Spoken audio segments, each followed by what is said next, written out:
Grâce à sa position, il avait accès aux informations hautement confidentielles. Sharaf était également spécialisé en écoute clandestine de fonctionnaires égyptiens. Assez souvent, les informations qu'il rassemblait n'avaient pas beaucoup d'importance. Toutefois, d'après Ivanovitch, la nuit du 24 juillet 1960, une conversation fut enregistrée. Cet enregistrement allait catapulter le projet ISIS dans le domaine du mythe et de l'incrédulité. J'ai obtenu cet enregistrement grâce à des sources que je dois protéger. أيوة يمكن تعمل عليهم. هم كانوا يشربوا خمرة؟ لا هم مسلمين متشددين. قالوا إنهم وجدوا مقبرة مقبولة. أيوة دي مقوي، قالوا هو قبر. كيف عرفوا أشياء زي كده؟ دخلوا شافوا على الحيطان رموز وكتابات وصور حكاوا عليهم القبر. تعرف إيش يعني هذا؟ وجدوا مقبرة الزوار. مقبرة الأزهر. مقبرة الأزهر. L'un des principaux fonctionnaires surveillés par Sharaf avait téléphoné à son frère. Apparemment, 2 Bédouins étaient tombés sur une tombe cachée. Ils ont déliré pendant quelques jours et on a fini par les emmener dans un hôpital local. Ils n'arrêtaient pas de répéter ces mots. Makbarat al-Zohar, qui signifie la tombe du visiteur.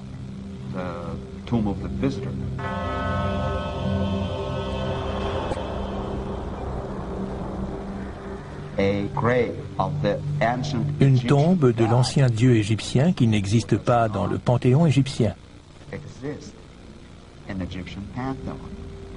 Il ne fait pas partie des dieux.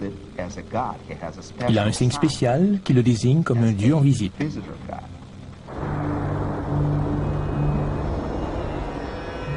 Long before the time of the pharaohs, there was a god who came from the skies with the others of his kind. They brought magic to the land, wonders, power, and wisdom.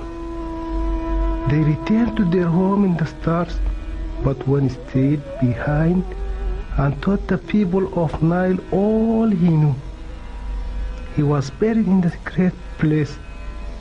It is called Ma'baratul Zuwar, the tomb of the visitors. Est-il possible que le mythe dissimule la vérité, qu'une légende soit basée sur un fait?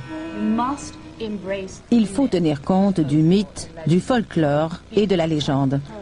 C'est comme une perle dans une huître. On commence par un petit grain de vérité. Au fur et à mesure que les années passent, il s'enjolive et devient une légende. Les producteurs de cette émission étaient sceptiques. Ils avaient du mal à accepter la possibilité que le KGB puisse croire qu'une mythologie mène à des connaissances extraterrestres avancées. Pour vérifier la véracité du projet ISIS d'une façon indépendante, les producteurs ont retrouvé un ancien courrier diplomatique de l'Union soviétique. Cet homme travaille maintenant pour la mafia russe. Je travaillais en tant que messager pour le corps diplomatique. L'un de mes rôles consistait à faire passer des documents entre le Caire et Moscou. Certains d'entre eux provenaient de M. Sharaf, directeur, à l'époque, du Centre d'information égyptien. C'était aux environs des années 60. La plupart des papiers n'étaient pas intéressants, mais certains d'entre eux, que je ne pouvais pas comprendre, étaient codés. Mais j'ai réussi à en comprendre quelques-uns qui m'ont semblé bizarres, et j'ai décidé d'en faire une copie.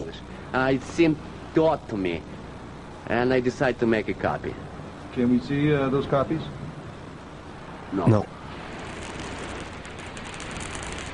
L'homme voulait de l'argent contre ces documents. Notre producteur lui a expliqué qu'il ne paierait pas à moins d'être certain que les documents provenaient du projet ISIS. On l'emmena jusqu'à une tour à bureau abandonnée dans la banlieue de Moscou. Cette séquence a été filmée à partir d'une caméra cachée.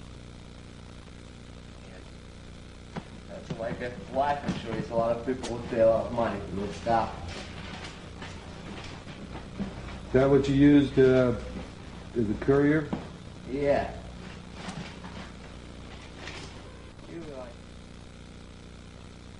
Parmi les documents figurait un mémo adressé à un officier de haut rang du KGB. On peut y lire ces mots. Mes agents ont mis en lieu sûr les notes de l'un des scientifiques qui a travaillé sur les découvertes faites à la tombe du visiteur.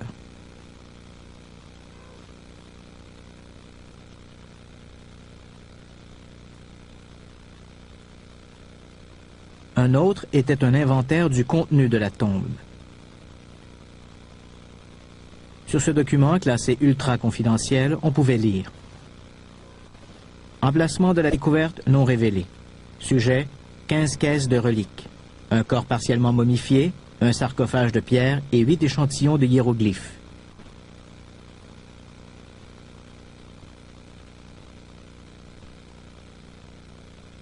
Un scientifique du projet, qui fut l'un des premiers à pénétrer dans la tombe, a écrit ce rapport. En inspectant la partie du mur, nous avons ressenti une sensation étrange. Une force magnétique répulsive semblait émaner de la pierre. Nous avons été incapables de trouver une quelconque explication scientifique.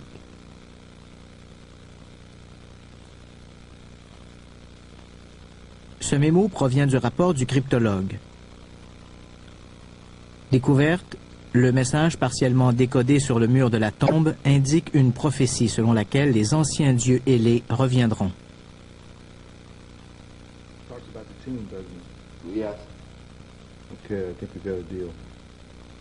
Le document faisait clairement comprendre que le Kremlin prenait le mythe très au sérieux.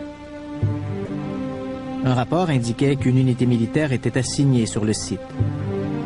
Des mesures de sécurité du plus haut niveau étaient en vigueur quand on ouvrit le sarcophage.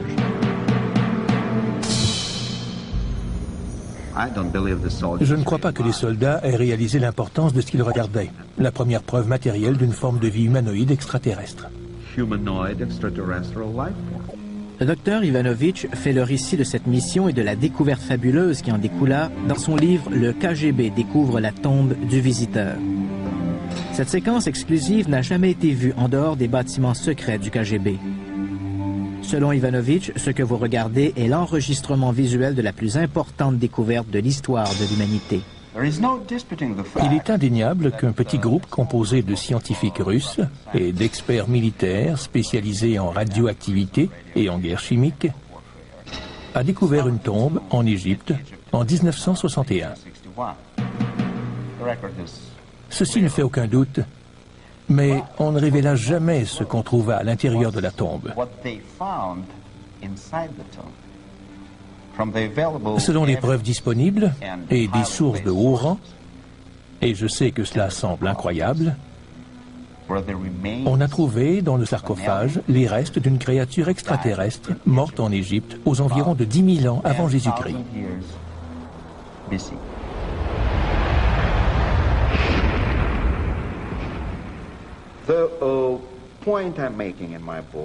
J'explique dans mon livre que la présence de cette créature, la forme des pyramides, ainsi qu'un ensemble des preuves historiques et scientifiques montrent que cette visite a eu lieu aux environs de 11 000 ans avant Jésus-Christ. Selon des documents du KGB, les scientifiques assignés à ce projet ont commencé à se demander si le plateau de Gizeh n'avait pas été conçu dans un but précis. Des recherches ultérieures ont appuyé cette théorie.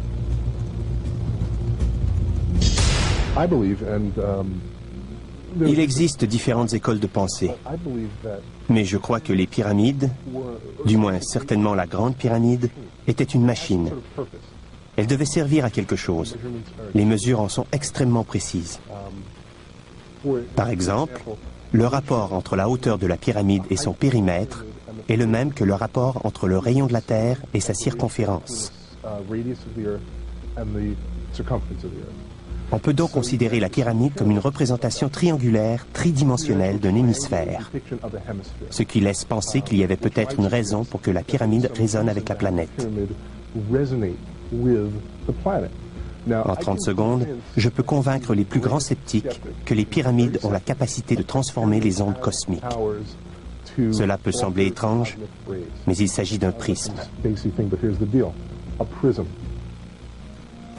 L'astronome archéologue Yuri Vladimir est d'accord avec l'hypothèse du prisme. Les pyramides sont en effet d'énormes prismes capables de concentrer l'énergie. En s'emparant de la lumière des étoiles, la Grande Pyramide deviendrait un émetteur interstellaire. Les scientifiques du projet prétendent que les trois pyramides et le Sphinx pourraient faire intégralement partie d'une immense machine conçue par des ingénieurs extraterrestres.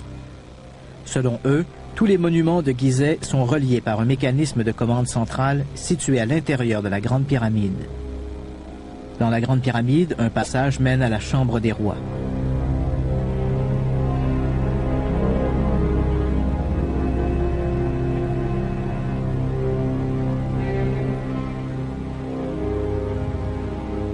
Au-dessus du sarcophage se trouve un tunnel que certains appellent « couloir des étoiles ».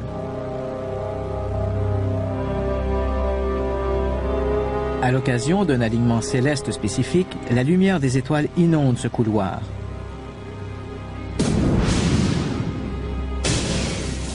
Les chercheurs ont émis la théorie que l'énergie irradiante, en touchant le sarcophage, pourrait amorcer un processus semblable à une fusion à froid.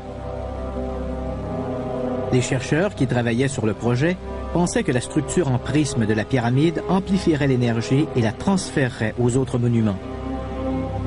D'une façon que l'équipe ne comprend pas parfaitement, un rayon unifié d'énergie pourrait apparaître et transformer la Grande Pyramide en une balise cosmique employée par les vaisseaux extraterrestres pour la navigation astronomique. Il s'agit sans aucun doute d'une théorie tirée par les cheveux, mais l'équipe de chercheurs de Gizeh en a immédiatement informé le quartier général du KGB. Nous avons mis le KGB au courant de nos découvertes. On nous a ordonné de chercher les endroits visés par les transmissions émises depuis les pyramides. En parallèle au travail qui continuait à Gizeh, les scientifiques à Moscou se préparaient à établir le portrait le plus étonnant de l'histoire.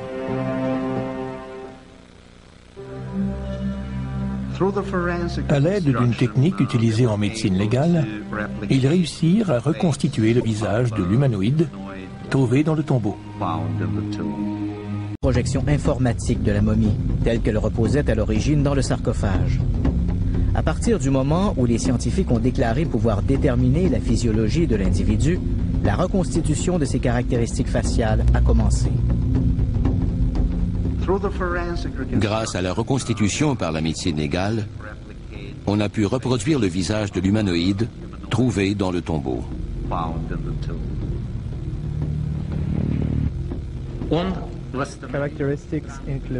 Les caractéristiques incluent un grand crâne, des yeux exceptionnellement grands, un petit menton, une petite bouche, signes visibles de dents, un long cou.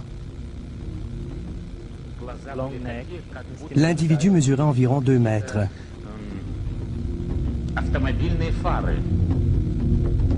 Je sais que cela paraît incroyable. Je ne l'aurais pas cru moi-même si je ne m'y étais pas trouvé. Mais la reconstitution de la momie ne semblait pas être humaine. La légende est peut-être vraie. Nous avons peut-être trouvé un extraterrestre dans ce tombeau.